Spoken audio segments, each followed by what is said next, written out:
Today marks another year since the world lost a beacon of compassion and grace, Princess Diana.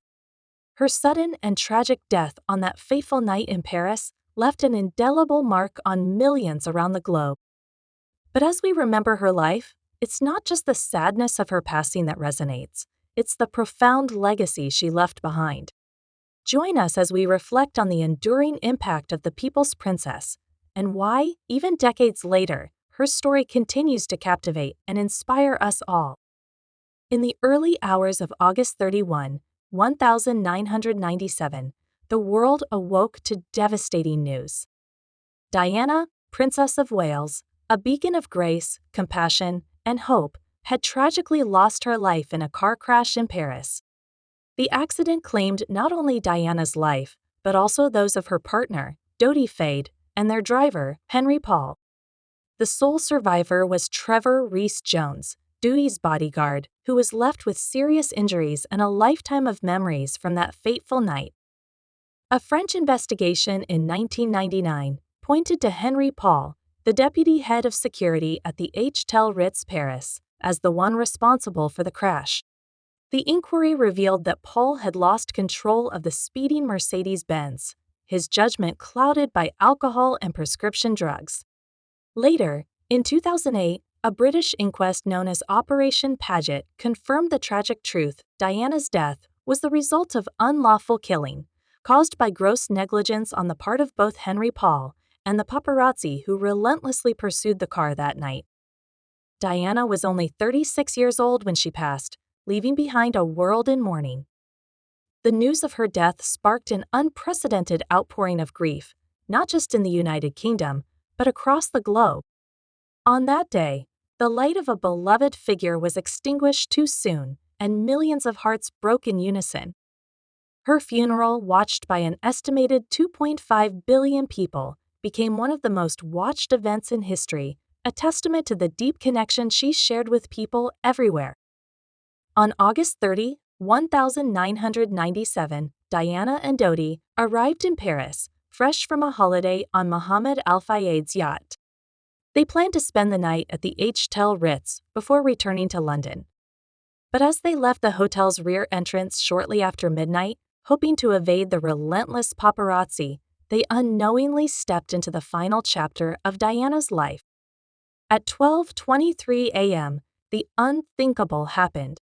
Henry Paul lost control of the car as it sped through the Pont d'El Alma tunnel. The vehicle, traveling at over twice the speed limit, collided with a white Fiat Uno before crashing head-on into a concrete pillar. The impact was catastrophic, sending shockwaves not only through the car, but through the entire world. Emergency responders arrived quickly, but the scene was one of devastation.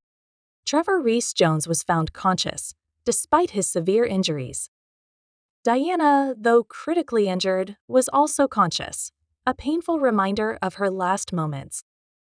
Despite the best efforts of those who tried to save her, including the medical team at PD Salpêtrière Hospital, Diana succumbed to her injuries at 4:00 a.m. The world had lost its princess. The world grieved as never before. In London, the gates of Kensington Palace were soon buried under a sea of flowers, left by those who felt they had lost someone close.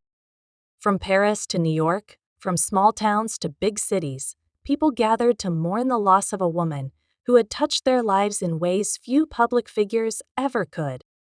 On September 6, 1997, Diana was laid to rest. Her funeral at Westminster Abbey drew millions to the streets of London, where mourners cast flowers at her passing hearse. Inside the Abbey, the atmosphere was one of profound sorrow, as friends, family, and dignitaries from around the world came together to say their final goodbyes. Elton John's heart-wrenching performance of Candle in the Wind, rewritten in her memory, echoed the pain of a world in mourning. In the aftermath of her death, the royal family faced immense public scrutiny, their adherence to protocol seen by some as cold and unfeeling.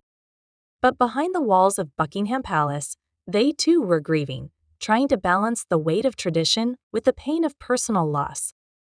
Princes William and Harry, then just boys, would later speak of the difficulty of those days and how their father, Charles, and their grandmother, the Queen, tried to shield them from the overwhelming public attention. Over the years, Diana's legacy has been preserved through numerous memorials. From the serene waters of the Diana, Princess of Wales Memorial Fountain in Hyde Park to the statue in the sunken garden of Kensington Palace, these tributes stand as enduring reminders of a life that was as impactful as it was short. Her work in landmine awareness, her compassion for the sick and marginalized, and her role as a mother continue to inspire and resonate with people around the world. We mark another year since her passing. We remember Princess Diana not just for the tragedy of her death, but for the legacy of love and kindness she left behind. She may have been the people's princess, but she was also a symbol of hope, compassion, and the enduring power of the human spirit. Though she is no longer with us, her light continues to shine in the hearts of those who loved her. Thank you for watching. If you found this tribute meaningful, please like, share, and subscribe as we continue to honor the stories that have touched our lives and shaped our world.